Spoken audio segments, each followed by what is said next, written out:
नमस्कार साथियों, मैं मुकुल स्वागत करता हूं आप सभी का टारगेट यूकेएसएससी पर। तो इस क्लास को शुरू करने से पहले मैं आप लोगों से रिक्वेस्ट करना चाहूँगा, इस क्लास को प्लीज़ ज़्यादा से ज़्यादा लोग लाइक कीजिएगा। इस क्लास को बनाने में काफ़ी मेहनत लगी है और पूरी इम्पोर्टेंट ये क्लास है क्योंकि इस क्लास में क्या है, कम से कम हम 50 प्लस कंप्यूटर के क्वेश्चन देखने वाले हैं। आगामी आपका जो फॉरेस्ट गार्ड का एग्ज़ाम है, उससे पहले आपको ये क्लास ज़रूर देख के जानी चाहिए। अगर आपको इसकी पीडीएफ चाहिए, तो लिंक मैं डिस्क्रिप्शन में दे दूँगा। आप लोग हमारी एप्लीकेशन से बिल्कुल फ्री में ये पीडीएफ डाउनलोड कर सकते हैं। तो आगे बढ़ते हैं क्वेश्चन नंबर पहले की तरफ। तो क्वेश्चन नंबर पहला हम पे है, चार्ल्स बेबेज ने निम्नलिखित में से कौन सी मशीन बनाई थी? तो चार्ल्स बेबेज, आप सभी को पता है चार्ल्स बेबेज क्या है, इन्हीं को कंप्यूटर का फादर भी कहा जाता है। इनके द्वारा एक मशीन बनाई गई थी। इस मशीन का नाम था वेस्टलेसिक इंजन, यानी ऑप्शन ए बिल्कुल सही हो जाएगा।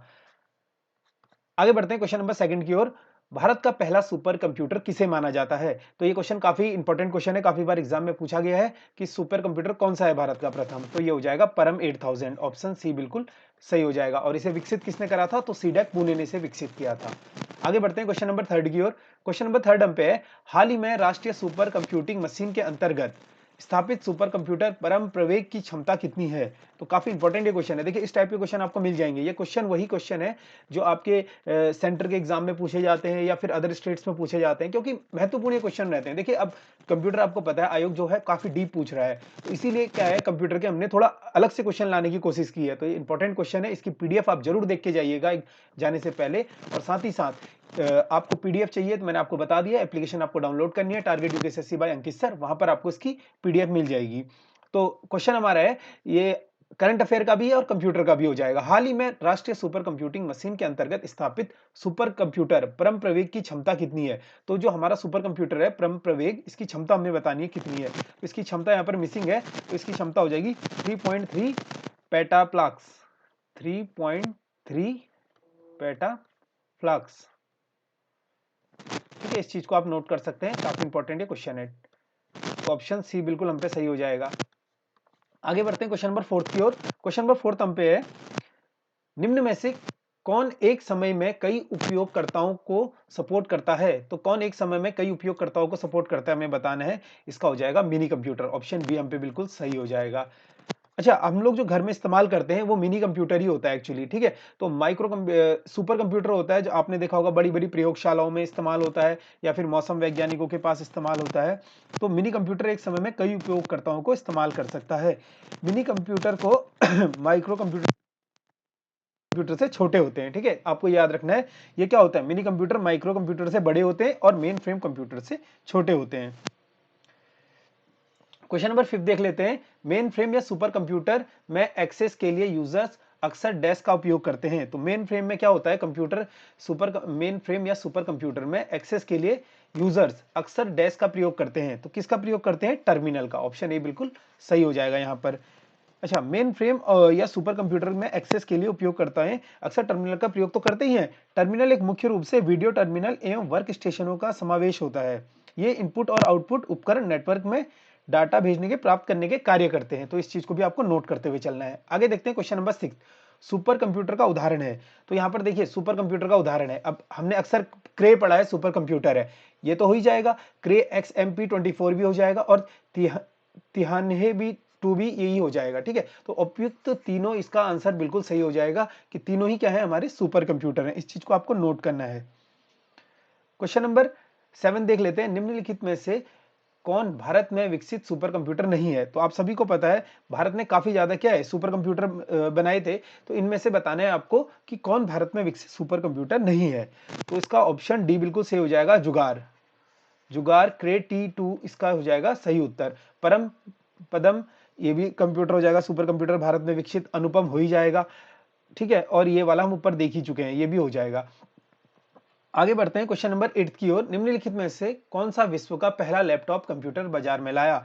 तो देखिए, अब कंप्यूटर, पहले कंप्यूटर था, फिर उसके बाद लैपटॉप मार्केट में आया। तो यहाँ पर हमें पूछा गया है कि लैपटॉप कंप्यूटर बाजार में कौन लाया है सबसे पहले। तो ये जो लाया था, इप्सन लाया था, ऑप्शन बी हम पे बिल्कुल सही हो जाएगा। इप्सन के द्वारा क्या किया गया? वर्ष 1981 में जारी किया गया विश्व का पहला लैपटॉप। तो आपको याद रखना है कब जारी हुआ था, 1981 में इप्सन के द्वारा पहला लैपटॉप जारी किया गया था, जो मार्केट में लाया गया था। तो इस चीज, बहुत ही इंपॉर्टेंट क्वेश्चन ये है, ठीक है। तो इस टाइप के क्वेश्चन आपको देखने को मिल सकते हैं, तो इस चीज को जरूर पढ़ के जाइएगा। अगला प्रश्न देख लेते हैं, क्वेश्चन नंबर 9। एक डिजिटल घड़ी में किस प्रकार का कंप्यूटर हो सकता है? तो एक डिजिटल घड़ी में किस प्रकार का कंप्यूटर हो सकता है, आपको बताना है। इसका हो जाएगा एम्बेडेड कंप्यूटर, यानी ऑप्शन डी हम पे बिल्कुल सही हो जाएगा।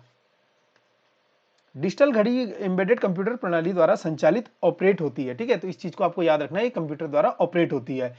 क्वेश्चन नंबर 10 देख लेते हैं। उन्नत तकनीक जैसे कृत्रिम बुद्धिमत्ता, क्वांटम कंप्यूटिंग आदि मुख्य रूप से डैश पीढ़ी के कंप्यूटरों के लिए हैं। तो ये कौन सी पीढ़ी के कंप्यूटरों के लिए है? अब देखिए, कृत्रिम बुद्धि मतलब एआई, यहाँ पर आर्टिफिशियल इंटेलिजेंस की बात हो रही है। तो आजकल आपने अक्सर चर्चाओं में सुना होगा चैटबॉट, जीटीपी, जितने भी ये चीजें हैं आर्टिफिशियल इंटेलिजेंट के अंतर्गत आते हैं। तो ये हमारी 5वीं पीढ़ी के हो जाएंगे, ठीक है, तो ऑप्शन सी बिल्कुल सही हो जाएगा यहाँ पर 5वीं पीढ़ी के। आगे बढ़ते हैं, क्वेश्चन नंबर 11 देख लेते हैं। द्वितीय पीढ़ी में वैक्यूम ट्यूब के स्थान पर किसका प्रयोग किया गया? तो द्वितीय पीढ़ी में आपको पता है वैक्यूम ट्यूब के स्थान पर जो प्रयोग किया गया था, ये किया गया था ट्रांजिस्टर का। ऑप्शन बी हम पे बिल्कुल सही हो जाएगा। साथ ही साथ आपको बताना चाहूंगा, अगर आपका फर्स्ट ग्रेड का एग्जाम है तो आप उसकी तैयारी तो कर ही रहे होंगे, पर काफी लोग आप में से ऐसे होंगे कि जो लोग हैं वीडियो का पेपर उनका है, तो ऑलरेडी आयोग ने क्या है, अभी कैलेंडर जारी नहीं किया है, तो संभावना है कि मे बी अप्रैल के एंड या फिर अप्रैल मिड तक आयोग कैलेंडर जारी कर देगा। तो जो लोग भी वीडियो की तैयारी करना चाहते हैं उन लोग के लिए एक स्पेशल बैच अनाउंस किया गया है। यहाँ पर 12 अप्रैल से बैच शुरू हो जाएगा। आप लोगों को पता ही है कि हम लोग प्रैक्टिस सेट करवाते हैं, अभी तक हमने काफी प्रैक्टिस सेट करवा दिए हैं, चाहे पटवारी का हो, कनिष्ठ सहायक हो, या फिर वन दरोगा हो, या फिर आपका जो फॉरेस्ट गार्ड का एग्जाम हो, इसका भी हमारा बैच चल रहा है। साथ ही साथ अब लोग हम लोग वीडियो का बैच भी जल्दी अनाउंस कर रहे हैं, तो 12 तारीख से बैच स्टार्ट हो जाएगा। इसमें क्या है, आप लोगों को 1600 प्लस क्वेश्चन, वीडियो सोल्यूशन और पीडीएफ, और आपको पता ही है रविवार को हमारी एप्लीकेशन पर फ्री करंट अफेयर मिलता है। तो ये जरूर मौका मत छोड़िएगा, आप लोग फ्री करंट अफेयर आपको जरूर देना है। देखिए, चाहे यूकेपीएससी हो, यूकेएसएससी हो, दोनों में ही करंट अफेयर अब पूछने वाला है, क्योंकि यूकेएसएससी का भी जो कार्य प्रणाली है वो कहीं ना कहीं बदल चुकी है, तो करंट अफेयर वहां पर भी पूछा जाएगा आपसे। इस बैच की फीस मात्र 199 है, लेकिन एक स्पेशल ऑफर चल रहा है आप लोगों को। क्या है, अगर 8 अप्रैल से 12 अप्रैल के बीच में कोर्स परचेस करते हैं तो मात्र 149 रुपीज में आपको ये मिल जाता है। तो इस चीज को नोट करना है आपको कि अगर 8 से 12 अप्रैल के बीच में आप इस कोर्स को परचेस करते हैं तो 149 रुपीज का मिल जाता है। उसके बाद ये क्या हो जाएगा, 12 अप्रैल के बाद 199 का हो जाएगा। तो ऑफर का जल्दी से लाभ उठाइए, तुरंत इस बैच को परचेस करिए। बाकी आपको कोई भी क्वेरीज, दिक्कत होती है, आप दिए गए नंबर पर हमें संपर्क कर सकते हैं। और एप्लीकेशन का नाम टारगेट यूकेएसएससी बाय अंकित सर है, प्ले स्टोर पर डालेंगे, वहां से डाउनलोड करने के बाद आप इसे डायरेक्टली क्या इंस्टॉल कर यहाँ पर कोर्स कोई भी परचेज इजीली कर पाएंगे। आपको पता ही है यहाँ पर क्या है, 16 practice set with video solution plus PDF, तीनों ही चीज आपको मिलती है। देखिए, प्रैक्टिस सेट तो मिलेगा, उसके साथ साथ वीडियो सोल्यूशन मिलेगा और पीडीएफ आपके रिवीजन के लिए, और साथ ही साथ आपको टारगेट परीक्षा के साथ ये पेपर सेट करवाया जाता है। टारगेट परीक्षा के साथ साथ आपको क्या होता है, कंप्लीट 100 नंबर का उत्तराखंड का पेपर होता है, आपका जीएस का पेपर होता है, रीजनिंग और कंप्यूटर का होता है, हिंदी का होता है और करंट अफेयर का होता है। तो सभी चीजें आपको यहाँ पर मिलती है मात्र 199 रुपीज में, जो कि स्पेशल ऑफर के तहत क्या है 149 रुपीज का हुआ है। तो ये कोर्स आपको परचेस करना है, बिल्कुल भी मिस नहीं करना है। आगे बढ़ते हैं हमारे क्वेश्चन नंबर 12 की ओर। ट्यूबलेटर जिसका उपयोग सांख्यिकीय सूचनाओं को संचालित करने हेतु कार्ड्स को पंच करने के लिए किया जाता है, का आविष्कार किसने किया था? तो ट्यूबलेटर जिसका उपयोग क्या है, सांख्यिकीय सूचनाओं को संचालित करने हेतु कार्ड्स को पंच करने के लिए किया जाता है, इसका जो उपयोग किया था, इसका उपयोग किया था हरमन होलेरिथ। ऑप्शन सी बिल्कुल सही हो जाएगा, हरमन होलेरिथ ने इसका विकास किया था। क्वेश्चन नंबर 13 देख लेते हैं। यूनिवेक का विस्तारित रूप क्या है? तो यूनिवेक का जो विस्तारित रूप हो जाएगा, यूनिवेक अगर मैं बोलूं UNIVAC, UNIVAC हो जाएगा, सॉरी, इसका विस्तारित रूप यानी इसका फुल फॉर्म आपको बताना है, इसका फुल फॉर्म क्या हो जाएगा। तो इसका जो फुल फॉर्म हो जाएगा यूनिवर्सल ऑटोमेटिक कंप्यूटर, यानी ऑप्शन ए हम पे बिल्कुल सही हो जाएगा। यूनिवेक का फुल फॉर्म क्या हो जाएगा, यूनिवर्सल ऑटोमेटिक कंप्यूटर। तो ये चीज आपको नोट करनी है। और यूनिवेक आगे बढ़ते हैं क्वेश्चन नंबर 14 की ओर। एकीकृत परिपथ इंटीग्रेटेड सर्किट संबंधित है। तो आईसी चिप यहाँ पर बात हो रही है, इंटीग्रेटेड सर्किट आपने सुना होगा, आईसी एकीकृत परिपथ इसे हिंदी में बोला जाता है। तो ये संबंधित हो जाएगी हमारी तीसरी पीढ़ी से। ऑप्शन बी हम पे बिल्कुल सही हो जाएगा। आईसी चिप का निर्माण कब हुआ था, तीसरी पीढ़ी में हुआ था। इस चीज को भी आपको नोट करना है। आगे बढ़ते हैं क्वेश्चन नंबर 15 की ओर। कंप्यूटर की शक्ति मापी जाती है। तो कंप्यूटर की शक्ति आपको पता है, हर चीज की क्या है, शक्ति मापी जाती है। तो कंप्यूटर की जो शक्ति है ये मापी जाती है वर्ड लेंथ में। ऑप्शन डी हम पे बिल्कुल सही हो जाएगा। जब किसी कंप्यूटर को पावर बटन को प्रेस दबाते हैं ना सॉरी, जब कंप्यूटर की जो, सॉरी यहाँ पर क्या कह रहा है, वर्ड लेंथ कह रहा है। तो वर्ड लेंथ क्या हो जाएगी, कंप्यूटर की शक्ति मापने का एक इकाई हो जाएगी वर्ड लेंथ। तो आगे इसको आपको नोट करना है। क्वेश्चन नंबर 16 देख लेते हैं। किसी कंप्यूटर को एक बटन प्रेस जैसे हार्डवेयर के माध्यम द्वारा एक सॉफ्टवेयर कमांड द्वारा शुरू करने की प्रक्रिया को कहा जाता है। तो किसी कंप्यूटर के एक बटन को प्रेस करने जैसे हार्डवेयर के माध्यम द्वारा एक सॉफ्टवेयर के कमांड को शुरू करने के प्रयोग को कहा जाता है बूटिंग। आपने सुना होगा अक्सर क्या होता है जब कंप्यूटर हमारा स्टार्ट होता है तो क्या करता है, बूटिंग करता है। जब एक भी हार्डवेयर माध्यम के द्वारा सॉफ्टवेयर कमांड द्वारा शुरू करने की प्रक्रिया को कहा जाता है बूटिंग कहा जाता है। आगे बढ़ते हैं क्वेश्चन नंबर 17 की ओर। किसी कार्य को अंजाम देते समय सीपीयू में बाधा डालने वाले सिग्नल जो कार्य के प्रारंभ अथवा समाप्त होने का घोतक है कहलाता है। तो ये क्या कहलाता है, ये कहलाता है व्यवधान। ऑप्शन डी हम पे बिल्कुल सही हो जाएगा। व्यवधान ये कहलाता है किसी कार्य में अंजाम देते हुए सीपीयू में बाधा डालने वाले सिग्नल जो कार्य प्रारंभ अथवा समाप्त होने का घोतक हैं कहलाते हैं। ठीक है, तो इस चीज को आपको नोट करना है, ये व्यवधान कहलाते हैं। क्वेश्चन नंबर 18 देख लेते हैं। योजना बनाने में प्रयुक्त डेटा यंत्र पर्याय कहा जाता है। तो योजना बनाने में जो भी प्रयुक्त डेटा होता है उसे कहा जाता है निर्णय विश्लेषण यंत्र, यानी ऑप्शन बी हम पे बिल्कुल सही हो जाएगा। ठीक है, तो ये कंप्यूटर के क्वेश्चन आपको थोड़ा यूनिक देखने को मिलेंगे। अभी तक हम लोग क्या है, आपने देखा होगा कहीं पर भी आप अगर कंप्यूटर दे रहे हैं तो बेसिक से क्वेश्चन, इनपुट आउटपुट इस टाइप के क्वेश्चन आते हैं। तो थोड़ा हटके क्वेश्चन है तो काफी हेल्पफुल होंगे। देखिए आप एक नजर अगर देख जाएंगे ना पीडीएफ को या फिर वीडियो को, तो कहीं ना कहीं एक भी दो क्वेश्चन भी आ गए तो बहुत ज्यादा आपका यहाँ से वेटेज हो जाएगा। आपको पता है कंप्यूटर एक तो बहुत ज्यादा टफ आ रही है, इसीलिए मैंने कंप्यूटर के थोड़ा अटपटे क्वेश्चन यहाँ पर उठाए। अटपटे, ये देखिए ये क्वेश्चन जो ये क्वेश्चन है ना, ये पीसीएस उत्तराखंड में आया हुआ है। पीसीएस 2000 में क्वेश्चन पूछा गया है। अब आप यहाँ पर 2006 में पूछा गया है। अब आप सोचेंगे योजना बनाने में प्रयुक्त डाटा यंत्र कहा जाता है, किस टाइप का क्वेश्चन है। तो ऐसे ही क्वेश्चन देखिए, जो क्वेश्चन नजरों से हट जाते हैं ना, ये क्वेश्चन जरूर एग्जाम में आ जाते हैं। तो ये आपको नोट करते हुए चलना है। तो इसका मतलब क्या हो जाएगा, निर्णय विश्लेषण यंत्र का मतलब हो जाएगा डिसीजन मेकिंग मशीन। एक प्रकार की डिवाइस है जिसमें किसी प्रकार के कार्य प्रयुक्त होने वाली योजना का विश्लेषण किया जाता है। तो इस चीज को आपको नोट करना है। क्वेश्चन नंबर 19 देख लेते हैं। संगणकों में प्रयुक्त आईसी चिप प्राय निम्नलिखित से बनी होती है। तो आईसी चिप का निर्माण किससे होता है, डायरेक्ट क्वेश्चन है। थोड़ा सा हिंदी में है तो लैंग्वेज टिपिकल हो जाती है। तो काफी एग्जामों में पूछा गया है, चाहे उत्तराखंड पीसीएस हो, झारखंड में हो या फिर यूपी में हो, काफी एग्जामों में पूछा जाता है कि आईसी चिप का निर्माण किससे होता है। तो बेसिक सा ये प्रश्न है, सिलिकॉन से क्या होता है, आईसी चिप का निर्माण होता है। तो आपको ये चीज नोट करनी है। आगे देखते हैं क्वेश्चन नंबर 20। कंप्यूटर में आईसी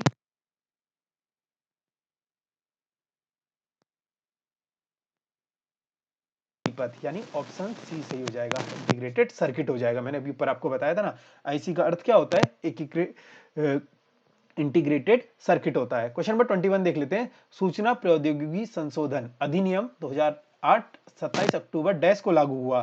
तो आपको क्या पता है कि सूचना प्रौद्योगिकी संशोधन अधिनियम 2008 का है, लेकिन ये लागू यहाँ पर कब हुआ है पूछ रहा है। देखिए इस टाइप के प्रश्न आपको देखने को मिल जाते हैं।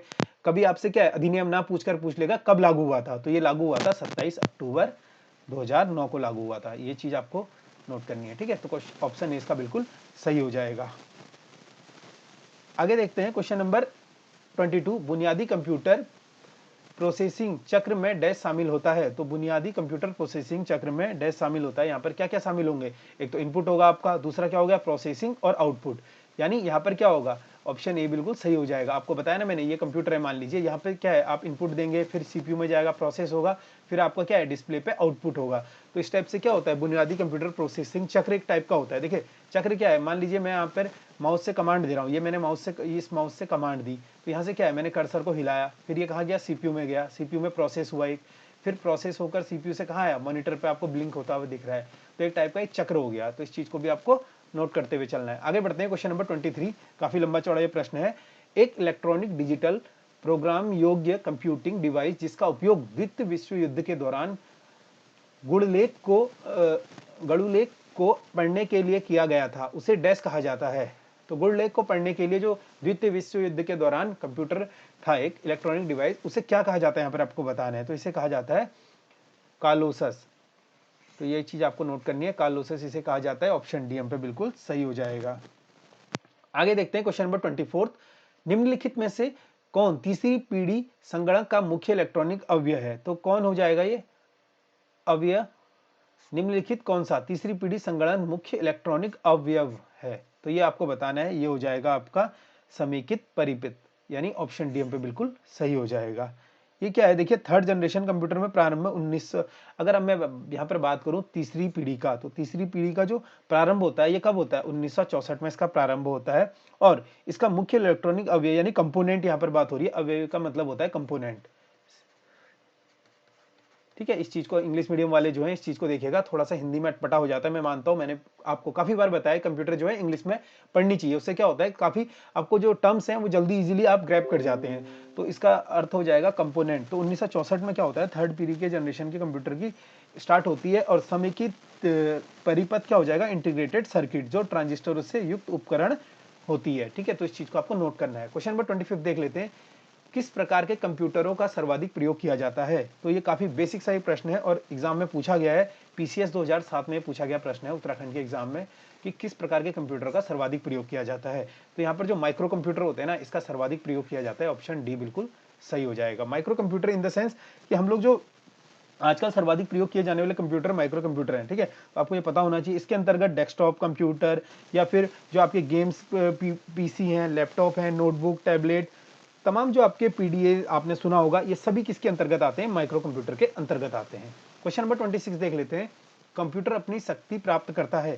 तो देखिए, कंप्यूटर अपनी शक्ति किससे प्राप्त करेगा, अपनी गति से ही करेगा, बिल्कुल सही है, शुद्धता से करेगा और स्मृति से करेगा, यानी ऑप्शन डी इसका बिल्कुल सही हो जाएगा। देखिए, ये क्वेश्चन भी उत्तराखंड के एग्जाम में पूछा गया है, तो कहीं ना कहीं आपको अधिकतर प्रश्न यहाँ पर मैंने उत्तराखंड के प्रीवियस जो आपने कहीं अनसुने से प्रश्न होंगे उन क्वेश्चनों को आपके लिए लेकर आया हूँ, और साथ ही साथ अदर स्टेट्स के या एसएससी के एग्जाम में पूछे जाते हैं, सीजीएल में या एनटीपीसी में जो पूछे जाते हैं वही प्रश्न में लेकर आया हूँ, क्योंकि घुमा फिरा के वही प्रश्न आपको देखने को मिलते हैं। क्वेश्चन नंबर 27 देख लेते हैं, कौन सा उपकरण द्वितीय उपकरण के रूप में वर्गीकृत नहीं है। तो द्वितीय उपकरण के रूप में जो वर्गीकृत नहीं है यहाँ पर बताना है हमें, ये हो जाएगा ऑप्शन ए पे परम। ठीक है, तो परम क्या हो जाएगा, द्वितीय उपकरण के रूप में वर्गीकृत नहीं हो जाएगा, यानी द्वितीय उपकरण मतलब सेकेंडरी डिवाइस यहाँ पर बात हो रही है, सेकेंडरी डिवाइस।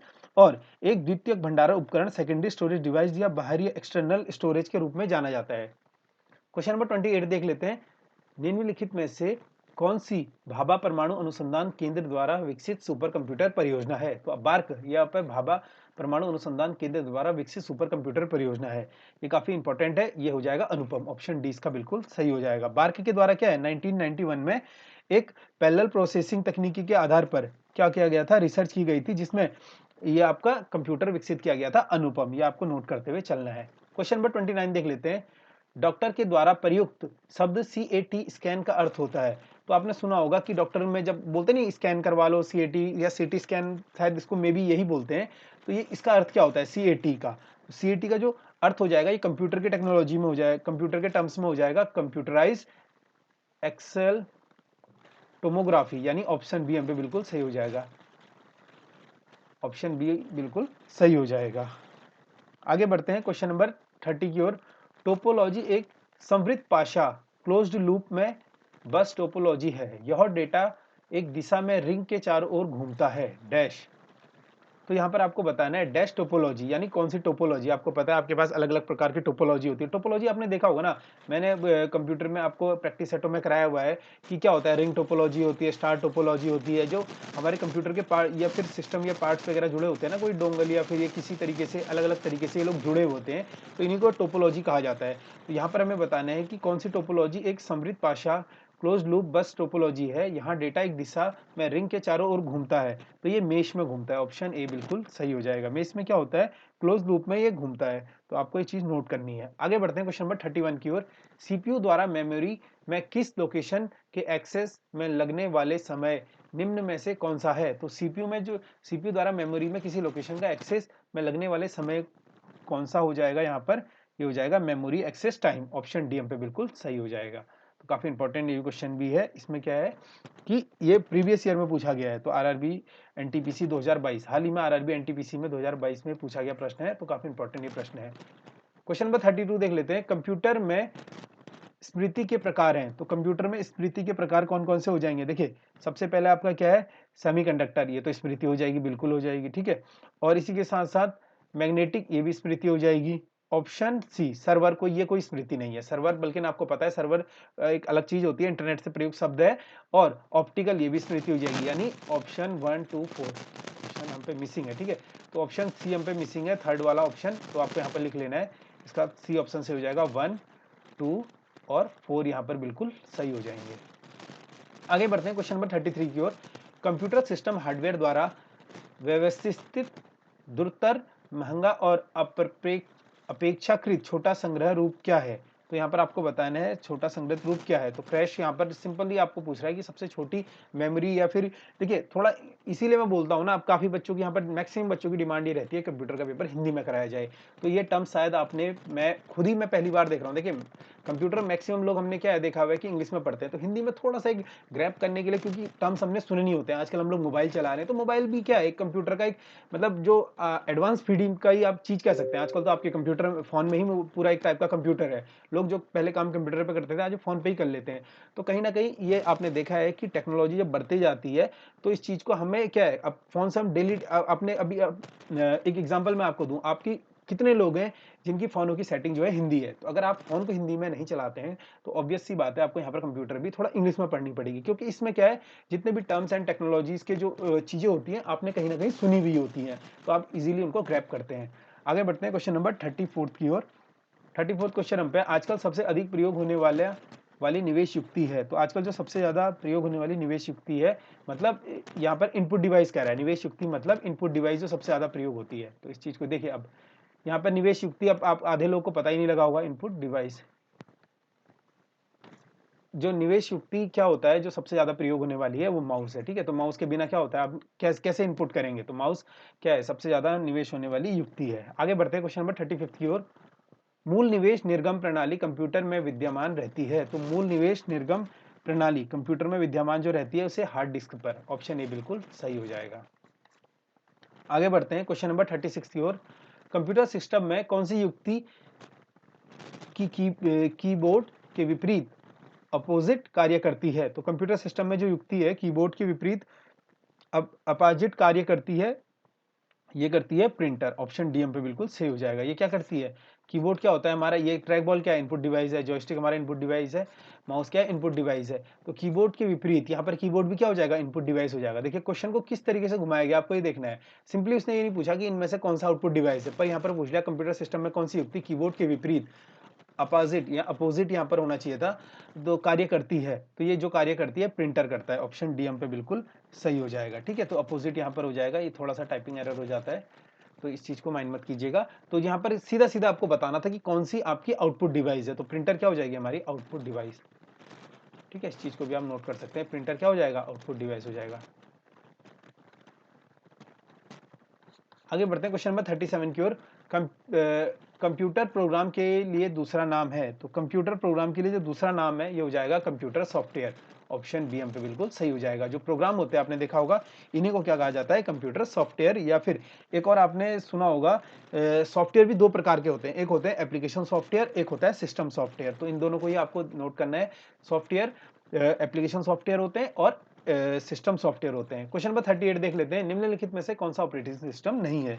तो आप हमारे फोन या फिर कंप्यूटर की जो भी चीजें होती हैं इनको चलने के लिए क्या होता है, एक ऑपरेटिंग सिस्टम की जरूरत होती है। तो यहाँ पर हमें बताना है कि ऑपरेटिंग सिस्टम नहीं है। तो नहीं है जब भी आता है तो हम उसे अंडरलाइन कर लेते हैं।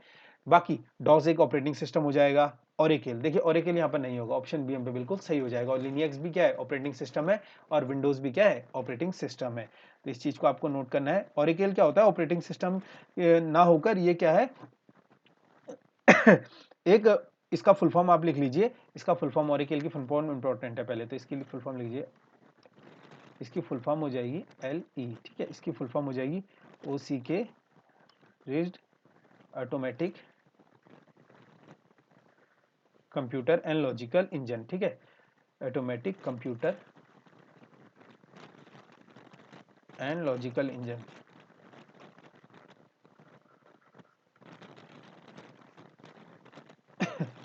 आगे बढ़ते हैं क्वेश्चन नंबर 39 की ओर। सिम्बियन क्या है। तो सिम्बियन क्या है आपको बताना है। ये क्या है, एक मोबाइल ऑपरेटिंग सिस्टम है। ऑप्शन बी हम पे बिल्कुल सही हो जाएगा। देखिए अब आपने सुना ही नहीं होगा सिम्बियन क्या है, तो सिम्बियन क्या हो जाएगा, एक मोबाइल ऑपरेटिंग सिस्टम है। तो काफी लोगों ने क्या है, मैक्सिमम लोगों को नहीं पता होगा कि सिम्बियन क्या है। अब जैसे ही हमारा एंड्रॉइड होता है एक ऑपरेटिंग सिस्टम है, या फिर माइक्रो ये विंडोज होता है एक ऑपरेटिंग सिस्टम है, तो इसी प्रकार से सिम्बियन भी क्या है, एक ऑपरेटिंग सिस्टम हो जाएगा। आगे देख लेते हैं क्वेश्चन नंबर 40। लिनियक्स एक डेस्क ऑपरेटिंग सिस्टम है। तो लिनियक्स कौन सा हो जाएगा, open source operating system. Option D हम पे बिल्कुल सही हो जाएगा। लिनियक्स क्या है, एक ओपन सोर्स ऑपरेटिंग सिस्टम है। आगे देखते हैं क्वेश्चन नंबर 41। विंडोज एनटी के तहत FAT पार्टीशनों का आकार अधिकतम डैश और MS DOS में डैश तक सीमित होता है। तो यहाँ पर देखिए थोड़ा सा घुमावदार ये क्वेश्चन है क्या होता है विंडोज एनटी के तहत FAT पार्टीशनों का आकार जो अधिकतम होता है ये होता है 4 GB और MS DOS में क्या होता है 2 GB। तो आपको ये चीज दोनों को ही नोट करनी है, 4 GB और 2 GB। आपके कौन सा ऑप्शन में, ऑप्शन नंबर सी बिल्कुल सही हो जाएगा। आगे देखते हैं क्वेश्चन नंबर 42। वर्चुअल मेमोरी का आकार निर्भर करता है। तो वर्चुअल मेमोरी का जो आकार होता है ये निर्भर करता है आपका डिस्क स्पेस पर। ऑप्शन सी हम पे बिल्कुल सही हो जाएगा। डिस्क स्पेस पर क्या है, वर्चुअल मेमोरी का आकार निर्भर करता है। क्वेश्चन नंबर 43 देख लेते हैं। निम्न में से किस कीबोर्ड शॉर्टकट का उपयोग विंडोज 10 पीसी को लॉक करने के लिए किया जाता है? तो विंडोज 10 में क्या है, आपके पीसी को लॉक करने के लिए जो शॉर्टकट की यूज होती है ना, ये होती है विंडोज लोगो। विंडोज आपने देखा होगा डेस्कटॉप में क्या होता है, एक ऐसी की होती है, इसमें आपका विंडोज का एक साइन बना हुआ होता है, इस टाइप से एक साइन बना होता है, आपने देखा होगा अक्सर जिसके पास लैपटॉप है, या फिर आपने इंटरनेट पर भी देखा होगा, इस टाइप का साइन बना होता है। ये होती है विंडोज लोगो की, प्लस एल आप दबाएंगे तो आपको विंडोज 10 पीसी क्या है, लॉक हो जाएगा। तो इस चीज को आपको नोट करना है। क्वेश्चन नंबर 43 देख लेते हैं। 44 सॉरी, विंडोज के बीच शीघ्रता, विंडोज के बीच, ठीक है, विंडो के बीच आएगा यहाँ पर, के थोड़ी टाइपिंग बहुत ज्यादा एरर हुई है। विंडोज के बीच शीघ्रता से अदली बदली करने का तरीका निम्नलिखित में से कौन सा है? तो विंडोज के बीच जो शीघ्रता से अदला बदली करने का तरीका हो जाएगा, ये हो जाएगा ऑल्ट प्लस टैब। तो इस टाइप के शॉर्टकट की आपको देखने हैं। देखिए अब यहाँ पर वो नहीं रहा कि बेसिक से शॉर्टकट की आपसे पूछ रहा है। अभी तक हमने जितने भी एग्जाम देखे ना, बेसिक आप बहुत पढ़ते आ चुके हैं, तो बेसिक आपका गलत नहीं होना चाहिए। इसी के साथ साथ आपको क्या है, एडवांस प्रश्न मैंने करा दिए यहाँ पर, जो काफी आपने अनसुने से प्रश्न आपको होंगे शायद, तो इस क्वेश्चंस को आपको जरूर देख के जाना है। बाकी पीडीएफ मैंने आपको बता दिया है कि आपको हमारी एप्लीकेशन से इसकी पीडीएफ मिल जाएगी।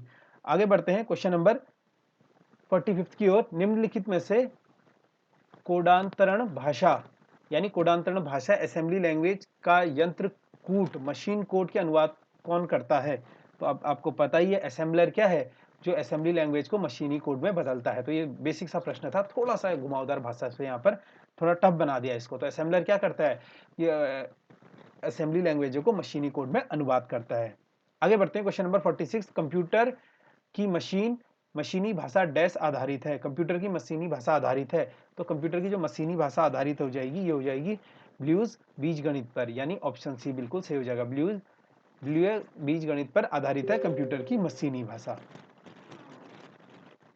या इसे इंग्लिश में बोलते हैं तो इंग्लिश में बुलियन अलजेब्रा बोलेंगे इसे, ठीक है, इसे बोलेंगे बुलियन अलजेब्रा। आगे बढ़ते हैं क्वेश्चन नंबर 47। डैश स्टोरेज का उपयोग लूप में स्टेटमेंट लॉक के अंत में कंट्रोल करने के लिए किया जाता है। तो डैश स्टेटमेंट का उपयोग लूप में स्टेटमेंट लॉक के अंत में कंट्रोल करने का उपयोग किया जाता है। ये किसका किया जाता है, ये किया जाता है ब्रेक का। ऑप्शन डी हम पे बिल्कुल सही हो जाएगा। ब्रेक का इस्तेमाल क्या है, स्टेटमेंट जो उपयोग है इनके लूप को लॉक करने के कंट्रोल में किया जाता है। आगे बढ़ते हैं क्वेश्चन नंबर 48। ओलैप का अर्थ है, तो ओलैप OLAP का अर्थ क्या होगा, यहाँ पर हो जाएगा ऑनलाइन एनालिटिकल प्रोसेस, यानी ऑप्शन बी हम पे बिल्कुल सही हो जाएगा, online analytical process. Option B बिल्कुल सही हो जाएगा। आगे बढ़ते हैं क्वेश्चन नंबर 49। बाइनरी कोड में संख्या 7 लिखी जाती है, तो बाइनरी कोड में जो संख्या 7 लिखी जाएगी ये 111 में लिखी जाएगी। ऑप्शन बी आपका बिल्कुल सही हो जाएगा। आगे बढ़ते हैं क्वेश्चन नंबर 50। कंप्यूटर सुरक्षा के संदर्भ में क्रैकर्स निम्न में से किस नाम से जाने जाते हैं? तो क्रैकर्स आपने अक्सर सुना होगा, कंप्यूटर में हैकर्स होते हैं, तो ये जो हैकर्स होते हैं ना, इन्हीं को कहीं ना कहीं एक टाइप का वर्गों में विभाजित किया जाता है। तो क्रैकर्स क्या होते हैं, ब्लैक हैट हैकर्स होते हैं। ब्लैक हैट हैकर्स आपने सुना होगा, ये क्या रहते हैं, एक टाइप के बहुत बेकार से हैकर ये रहते हैं। मतलब बेकार मतलब ये क्या रहते हैं, आपके जो आपने सुना होगा अक्सर साइबर डाटा क्राइम, या साइबर आपके जो क्राइम होते हैं, जो डेटा वगैरह चोरी कर लेते हैं, या फिर आपने सुना होगा कि इस बैंक का पासवर्ड इन्होंने क्रैक कर लिया, या फिर इस कंपनी का पूरा ईमेल ही हैक कर लिया, ये साइट क्रैश कर दी। तो ये कौन काम करते हैं, जो ब्लैक हैट हैकर होते हैं, ठीक है। ये क्रैकर की एक श्रेणी होती है, इसी में ब्लैक हैट हैकर्स आते हैं, व्हाइट हैक हैकर्स आते हैं। तो व्हाइट हैक हैकर्स क्या होता है, एक आपने सुना होगा कि पुलिस की मदद करी, तो आपने अक्सर पिक्चरों में देखा होगा कि पुलिस की मदद भी करते हैं कुछ हैकर, तो व्हाइट हैट हैकर्स होते हैं। और जो ये हमारे सिस्टम ये पासवर्ड वगैरह क्रैक करते हैं, ये हो जाते हैं हमारे ब्लैक हैट हैकर्स। तो आगे बढ़ते हैं क्वेश्चन नंबर 51 की ओर। निम्न में से कौन सा द्विदिशीय डेटा संचरण को सपोर्ट नहीं करता है? तो द्विदिशीय डेटा संचरण को सपोर्ट जो नहीं करेगा वो जाएगा सिंप्लेक्स। ऑप्शन बी हम पे बिल्कुल सही हो जाएगा। क्वेश्चन नंबर 52 देख लेते हैं। इंटरनेट से जुड़े प्रत्येक एड्रेस होता है, निम्न में से कौन एक वैध आईपी एड्रेस पता वर्ग नहीं है, तो यहाँ पर क्लास आई हो जाएगा। ठीक है, तो क्लास आई क्या है यहाँ पर, इसका जो आईपी एड्रेस का है एक वैध आईपी एड्रेस पता वर्ग नहीं है। बाकी ये तीनों हो जाएंगे, option A class D, class ए और क्लास सी। क्वेश्चन नंबर 53 देख लेते हैं।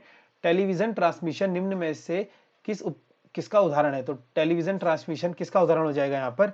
टेलीविजन ट्रांसमिशन, इसे हम हिंदी में भी देख चुके हैं, सिंप्लेक्स कम्युनिकेशन का उदाहरण हो जाएगा ये। ऑप्शन ए पे बिल्कुल सही हो जाएगा। आगे बढ़ते हैं, क्वेश्चन नंबर 54 देख लेते हैं। WLL का अर्थ है, तो WLL का जो अर्थ हो जाएगा wireless in loop local loop. ठीक है, तो wireless in local loop, wireless in local loop आपका ऑप्शन हो जाएगा यहाँ पर wireless in local loop, option C बिल्कुल सही हो जाएगा। ठीक है, तो इस चीज को आप नोट कर सकते हैं। क्वेश्चन नंबर 55 देख लेते हैं। RTOS का पूर्ण रूप है, तो RTOS का पूर्ण रूप जो हो जाएगा यहाँ पर, इसका पूर्ण रूप हो जाएगा real time operating system. Option B पे बिल्कुल सही हो जाएगा, real time operating system RTOS। आगे बढ़ते हैं, क्वेश्चन नंबर 56 जो आज का अंतिम प्रश्न है, अंतिम प्रश्न है। निम्नलिखित में से कौन सा कथन गलत है? तो कौन सा कथन हमें गलत बताना है यहाँ पर? तो क्वेश्चन देख लेते हैं एक बार। एक डिलीट की गई फाइल को रिसाइकिल बिन से कभी भी रिस्टोर नहीं किया जा सकता। ये बिल्कुल ही गलत हो जाएगा। देखिए पहला ही पॉइंट यहाँ पर गलत हो जाएगा। जो डिलीट की गई फाइल है उसे रिसाइकिल बिन से आप क्या है, स्टोर कर सकते हैं। क्यों नहीं, यहाँ पर लिखा हुआ है कभी भी नहीं किया जा सकता। तो जो डिलीट आपके फाइल होती है, मान लीजिए आपने कंप्यूटर से फाइल डिलीट करी है, डिलीट होकर कहाँ चली जाती है, रिसाइकिल बिन में चली जाती है। तो वहां पर रिसाइकिल बिन में आपको एक और बार कमांड देनी पड़ती है कि परमानेंट आपको डिलीट करनी है। अगर आप जब तक कमांड नहीं देंगे तो रिसाइकिल बिन में आपकी फाइल पड़ी रहेगी और वहां से आप कभी भी इसे रिस्टोर कर सकते हैं। तो पहला ही पॉइंट गलत हो जाएगा। दूसरा पॉइंट है किसी फोल्डर को डिलीट करने के लिए उस फोल्डर के सभी फाइलों को भी डिलीट हो जाती हैं, तो बिल्कुल हो जाती हैं। ठीक है, ये तो आपने देखा ही होगा कि अगर आप एक फोल्डर है इसे डिलीट कर दीजिए, इसके अंदर जितनी फाइलें होंगी वो ऑटोमेटिकली क्या है, सब डिलीट हो जाएंगी। डिलीट की गई फाइल हमेशा रिसाइकिल बिन में जाती है, बिल्कुल जाती है, ऊपर आपको बता दिया है। शिफ्ट प्लस डिलीट किसी फाइल को कंप्यूटर के स्थायी रूप से हटाने डिलीट करने में मदद करता है, तो ये बिल्कुल से हो जाएगा ये भी पॉइंट। तो ये था कंप्यूटर का टारगेट टेस्ट। देखिए ये टारगेट टेस्ट करवाया था हमने एप्लीकेशन पे। अमूमन हम लोग टारगेट टेस्ट का सोल्यूशन नहीं देते हैं, तो काफी बच्चों की डिमांड थी कि इसका सोल्यूशन दिया जाए, इसीलिए इसका सोल्यूशन क्या है, ऊपर ऊपर ही दिया गया है। टारगेट टेस्ट जब कभी भी आपका बनता है तो आपके अकॉर्डिंग वो बनता है। तो इसमें क्या है कि काफी क्वेश्चनों को इस तरीके से लाया जाता है जो आपके क्वेश्चन एग्जाम की दृष्टि से महत्वपूर्ण होते हैं। तो आप सभी का क्लास से जुड़ने के लिए बहुत बहुत धन्यवाद। क्लास को देखिए, अगर आपको अच्छी लगी है तो लाइक जरूर करके जाइएगा। बाकी आपको मैंने बता दिया है, वीडियो का बैच हमारा 8 अप्रैल से प्रारंभ हो रहा है, जो कि स्टार्ट हो जाएगा 12 अप्रैल से। अगर आप 8 से 12 के बीच में ज्वाइन करते हैं तो 149 रुपीज आपको मात्र चार्ज देना पड़ता है। ठीक है, यहाँ पर लिखा भी गया है 8 से 12 के बीच अगर आप ज्वाइन करते हैं तो 149 रुपीज आपको देना है, उसके बाद 199 का कोर्स हो जाएगा। तो मौका अच्छा है। देखिए वीडियो का पेपर, आप जिसका भी ये पेपर खराब चलेगा कोई दिक्कत नहीं है, आगे आपके पास बहुत मौके हैं। वीडियो का पेपर है, SI का पेपर है, बंदी रक्षक है, बहुत सारे आपके एग्जाम है। तो कहीं ना कहीं निश्चित तौर पर इन एग्जामों में आपको सफलता मिल जाएगी। बाकी क्लास को देखने के लिए धन्यवाद। मिलते हैं आपसे अगली क्लास में।